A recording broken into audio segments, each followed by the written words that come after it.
yatim piatu yang kehilangan orang tuanya karena COVID-19 di Kecamatan Genuk mendapatkan santunan gotong royong. Selain itu, mereka mendapatkan motivasi agar trauma kehilangan orang tua dapat terobati. Hal tersebut disampaikan Wakil Wali Kota Semarang, Heviarita Gunaryanti Rahayu, usai memberikan santunan terhadap 60 anak yatim piatu di Kecamatan Genuk Sabtu siang. Menurut Ita, anak-anak tersebut pasti mengalami trauma dan kesedihan akibat ditinggal orang tuanya. Ketua Lembaga Pemberdayaan Masyarakat Kelurahan Karangroto, Nasoha, mengatakan dalam pemberian paket sembako dan santunan tersebut, sedikitnya 11 anak yatim dan yatim piatu di Kecamatan Genuk yang orang tuanya meninggal akibat terpapar COVID-19. Sedangkan puluhan lainnya adalah anak yatim yang keluarganya terdampak pandemi. Saya sengaja mengadakan santunan anak yatim dan yatim piatu, terutama dari Kecamatan Genuk yang kena dampak orang tuanya meninggal. Saya sengaja tak suruh tak kasih santunan, dan terutama wilayah Kelurahan Karangroto seperti itu, biar nanti kedepannya yang lebih bagus. Total ada berapa, Pak? Kalau dari yang kena COVID, ibunya atau bapaknya meninggal itu ada satu kecamatan ada 11 anak.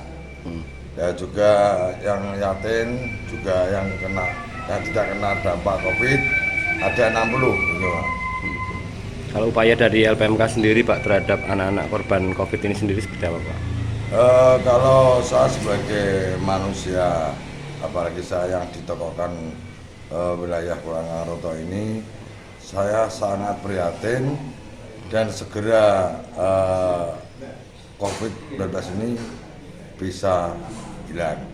Wakil Wali Kota Semarang, Heviarita Rahayu, menyampaikan ada perhatian khusus terhadap anak yatim yang orang tuanya meninggal dunia akibat COVID. Bahkan, Menteri Sosial telah melakukan pendataan anak yang akan menerima bantuan dan biaya pendidikan. Untuk harapannya, Bu, ke depan, Bu?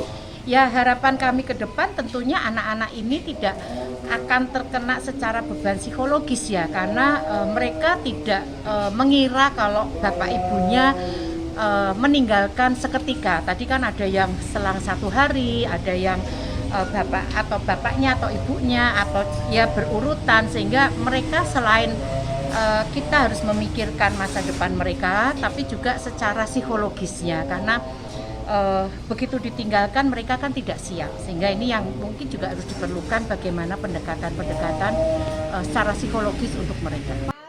Muhammad Faiza, 7 tahun, harus kehilangan kedua orang tuanya akibat terpapar COVID-19. Meski nampak ceria, Faiza masih trauma dan kerap mengenang saat bersama kedua orang tuanya. Saat ini, bocah yang masih duduk di bangku kelas 1 SD tersebut tinggal bersama kakak perempuannya. Masih tetap sekolah, cuman sekarang ikut sama saya di Ngalian.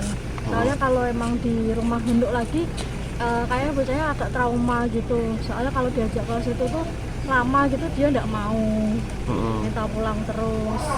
Sering tanya gitu enggak, Mbak? Tanya paling kalau malam gitu, kadang suka cerita dulu kalau zaman ada ibu, ini enak Mbak, gini-gini. Sekarang ibu sama bapak udah nggak ada ya, tinggal kita berdua tok. Terus kadang tanya-tanya, ibu kenapa ya Mbak ya kok ninggalin aku sendirian, kok tega ya sama bapak ya gitu. Tapi udah nerima gitu ya, Mbak ya, udah ini, Mbak. Ini kelas berapa, Mbak? Ini kelas 1 SD. Kelas 1 SD. Nggih. Nggih. Terima kasih ya, Mbak. Terima kasih. Wakil Wali Kota Semarang berharap dengan kembali dibukanya pembelajaran tatap muka sekolah, psikologi anak kembali terbangun dan melupakan kesedihan akibat ditinggalkan orang tuanya. Ali Mustakfirin melaporkan dari Semarang, Jawa Tengah.